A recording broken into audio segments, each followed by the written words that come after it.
All right, today we're diving into something that, well, it pretty much tears up the rule book on what it means to be human. We're talking about the registry of the Overmen. And listen, this is way beyond your typical self-improvement.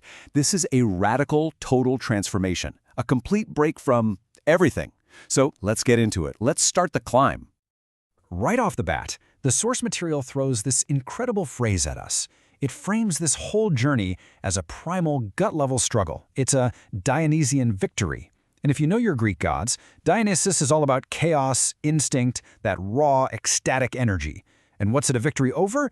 The Apollonian cages. You know, Apollo, the god of order, reason, structure. So this is literally about raw instinct just shattering the cages of logic. It's about a wild, creative force finally breaking its chains. Okay, so that's exactly what we're digging into in our first section. This idea of a victory, what does it mean? Well, it's nothing less than the death of what's called the last man, this creature of pure comfort and fitting in. And in its place, the birth of a brand new kind of spiritual aristocracy, the Overman. And their power has nothing to do with money or titles. It's all about pure, raw, internal strength. And this really breaks it down for us, right? You can see the two side by side. On one hand, you've got the last man. He's just a passive passenger, living in a world that never changes. But then, look at the Overman. This is all about perpetual becoming, constantly evolving, always in motion. They're a sovereign entity, navigating what's called a lethal fluidity. I mean, just think about that phrase. A reality that's so dangerous and unpredictable, it forces you to adapt constantly, ruthlessly. You're not just watching the chaos anymore. You're the one steering the ship right through it. And this is where it gets really mind-bending. This idea captures the incredible resilience of this new being. Imagine the very fabric of reality, the universal image, just detonating into a million tiny shards. You'd think that would be the end, right? But no. The Overman spirit doesn't break. It holds its form.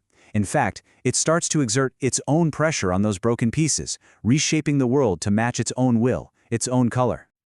So the big question is, how do you even start a transformation like this? It's pretty clear this isn't something that just happens to you. And that brings us to our next section. We're going to look at the first tool for the job, a kind of metaphysical inscription that's literally carved right into the soul. It's called the Rune of the Vertical Ascent. The key thing to get here is the total change in direction. This rune literally lets you shift your spiritual center of gravity. Think about it. Most people live on this safe, comfortable, horizontal plane, with the rest of the crowd. This rune gives you the power to just lift off, to ascend to those lonely, terrifying but incredibly powerful heights of the Overman. And there's a path to this, a clear set of steps. First, you shift that spiritual gravity away from the masses. Second, you have to consciously throw out all the old stagnant rules, what the text calls dead morality. And third, you have to learn to navigate the liquid mirror. Now this is a new kind of reality. It has no fixed rules. Instead, it just reflects your own power and your weaknesses right back at you, lethally. Okay, so once that ascent is made, the Overman's whole job description changes. I mean, it changes dramatically. They're not just trying to survive in a broken world anymore. Nope, they become its architects. They start building new realities right out of the ruins, which, of course, brings us to our third section, becoming architects of rupture.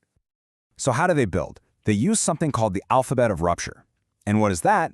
It's basically mastery over all the broken pieces of the old world. It's a total flip of the script. You stop being a servant to reality and you start commanding it. You literally weaponize the fragments to serve your own ends. And this quote, man, it just nails the absolute scale of this power. There are no more rules from the outside, no holy books, no jailer gods telling you what's true, nothing. The Overman's own will becomes the only law, the one and only thing that decides how reality gets put back together. It's a total, complete declaration of independence from everything. But it doesn't stop there. This power to build leads to something even deeper, even more profound. And that's what our fourth section is all about. We're going to explore one of the most bizarre, uncanny abilities you get from the registry, the power to fundamentally change what things are, to just unhitch them from their own history. And this is done with the Rune of Non-Correspondence. The best way to think about it is like a metaphysical cleaner, right? It just washes away an object's past, its intended use, all of its historical stains. And once that's gone, the Overman has total freedom to decide what that thing truly is now. Let's make this real for a second. Take a sword. We all know what a sword is, right? We see it and think of fighting, of violence, of history. Its purpose feels locked in, totally bound by its past.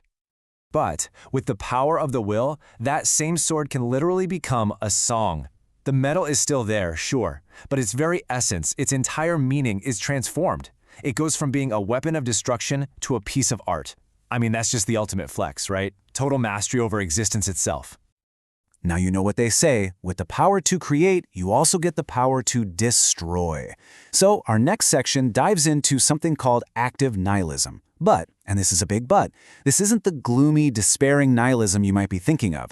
This is a creative fire. It's a hammer you need to smash illusions and clear the way for what's next. So what does that actually mean? What is active nihilism in this context? How does it work as a tool? Well, it really has four main jobs. First, it's the hammer you use to shatter any false image or illusion. Second, it's like a fire that purges the passive spirit and anyone who is guilty of mediocrity. Third, it's about having the guts to reject the easy answers, the sun's blinding blindfold. And finally, it's about not trying to save things that are already falling apart. You actually push them over to make room for something new and stronger to take its place. And that brings us to the grand finale. This is where all those powers we've talked about, the ascent, the creating, the redefining, the destroying, they all come together.